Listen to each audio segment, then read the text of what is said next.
So my name is Thomas Kiddle. I'm the co-founder of a company called Palisade.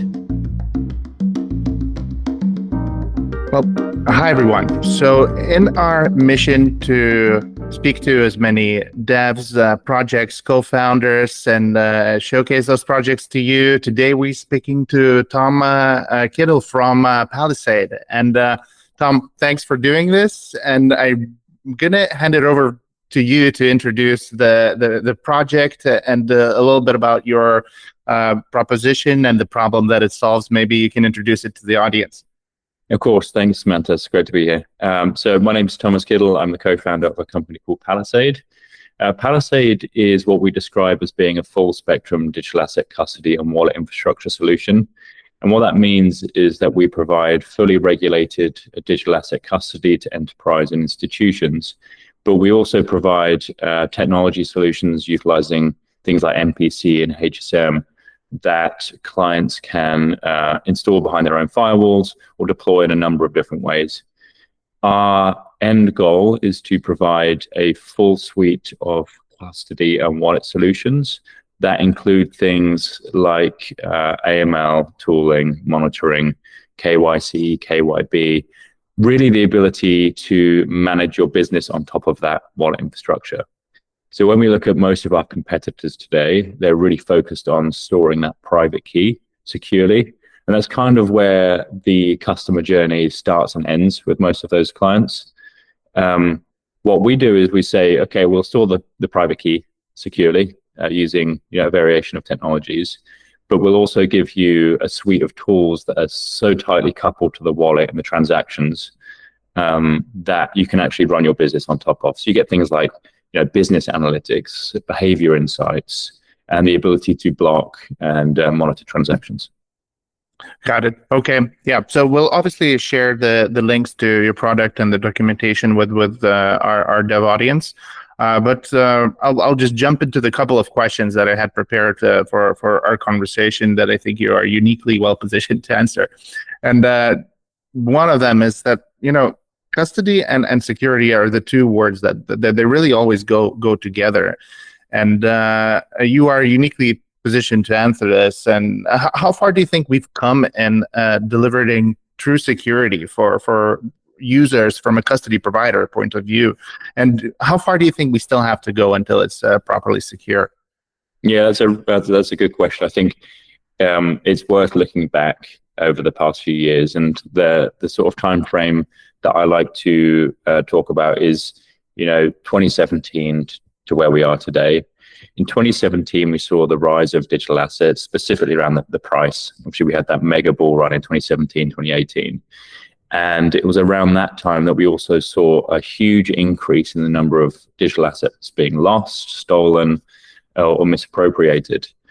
And so there was clearly like a very strong need for better private key management solutions. And really, there were only a few players in the market at the time. I think BitGo was around, and maybe there was one or two others. Along comes, someone like Fireblocks, who introduced MPC into the market. And really, that was the first time we saw MPC being used in a real world situation, especially on such a large scale.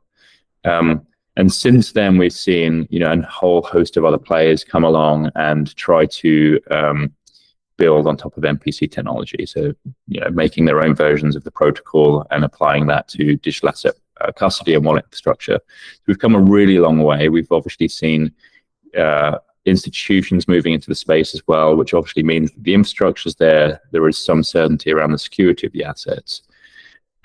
It's clear that there is a long way to go. We saw just a few weeks ago the hack with, I think it was X in India, $230 million worth of assets stolen. It's very clear that there's still a long way to go. I think MPC technology or HSM technology alone isn't enough to secure assets. What we need is the security of the full stack. So that means attestations on the requests going through the system. It means like a solid policy engine. It means auditability. It means secure private key management using MPC or HSM or a combination of both. So I think over time we'll see better evolutions of each of those pieces of the sort of custody infrastructure rolling out. I think with security, it's never finished. right? It's never like, okay, we're using HSM and that's it, we can all go home, it's done. I think as the threat landscape evolves, custody and wallet infrastructure providers are going to need to just carry on like progressing and evolving their technology stack. Right. And on the other end, which kind of makes your life as a custody provider a little bit more difficult, little bit is an under exaggeration, is the regulation that's taking place, and driven also by all the institutional money that's coming into the space. And perhaps you can speak a little bit about that side of being in the space, and what challenge does that pose to custody providers, because every part of the world is regulating just a little bit differently. And how tough has it been for Palisade? Yeah, absolutely. So I think, whenever you're building a company in a regulated space, you've got a lot of challenges ahead. Becoming regulated is not an easy task. I think Palisade has been around for around 3 years now, and we were fortunate to move into the space and start building the company at a time where there was clearer guidelines around what a private key is, what a crypto asset is. And in the last 3 years, we've had further clarity. So you look at things like MiFID and MiCA that are being rolled out. These give really clear guidelines around specific types of digital assets. I think for Palisade, the journey has been relatively smooth because of that, purely because of the time that we sort of started building the company. Very clear guidelines around things like Ethereum, Bitcoin, and other assets. And now we've got clear guidelines around security tokens and other types of assets like that. Relatively easy for us. Maybe that's not the answer you wanted, but it was relatively easy for us and quite smooth. I think, though, the challenges ahead for us lie around the types of assets that a company like Palisade can hold. And so it's like, do we want to become a custody solution that can hold securities, for example? And if that's the case, then maybe we'll explore a MiFID license. If we want to stick to just crypto assets, then MiCA is fine. FCA regulation is fine and works good for us. I think on a really positive note is that we're regulated in France today. We're working towards MiCA at the moment, and that really allows us to move across the whole of Europe. There's obviously going to be nuances between jurisdictions, but we can actually passport between jurisdictions relatively easily. Understood. Okay, well, let's talk about that maybe not so distant future. If you say, imagine Palisade in the year 2030. I mean, a lot can happen in a few years in the space, but what role do you see Palisade play in the overall industry? Yeah, I think this is quite a good segue, actually, because regulation, the question is, do we think there's going to be more or less regulation? And it's very clear that over the last 5 years, we're seeing more regulation applied across the industry. And I think that's a good thing.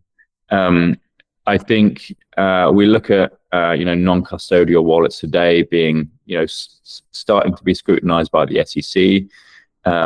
There's a whole swathe of product builders that find themselves now building financial products for the first time that are, in my view, in breach of regulation. And so the view that we take is that there is going to be more regulation, and it's how do we as a wallet company help these businesses stay compliant. And so I said earlier, a wallet is great, but most of our competitors today are just saying, here's a wallet, we'll store the private key, good luck.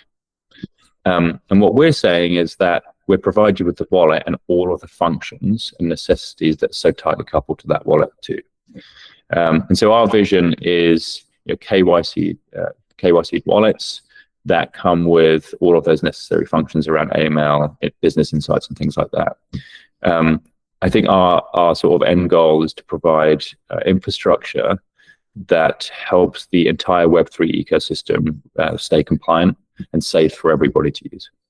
Mm-hmm. And does that, so in your words, do I hear more a kind of a vision where it's less about decentralization because of a certain regulation that just makes that impractical? Would you say that's correct?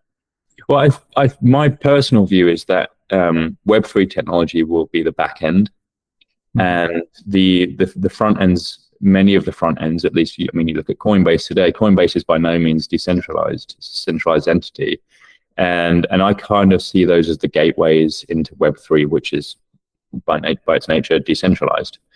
And so I think there is going to be a mix, but I think those front ends will be under the scrutiny of the regulator. And I think, my prediction is that they'll have to apply KYC and things like that. And so Palisade is that wallet infrastructure layer that enables that. Understood.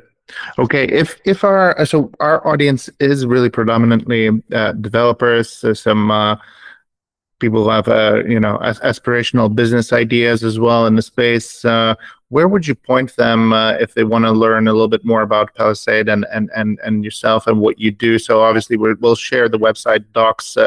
Where else can people get the key info they need? Yeah, sure. So we're on x.com, Palisade Inc. We're on LinkedIn, Palisade Inc. as well. Or you can check out our website at palisade.co. Perfect. Okay. Tom, thanks for this short, brief intro to Palisade. It's always really, really useful to speak to someone deeply entrenched in a specific part of the blockchain industry. And I really appreciate that and your time. It's a pleasure. Thank you so much.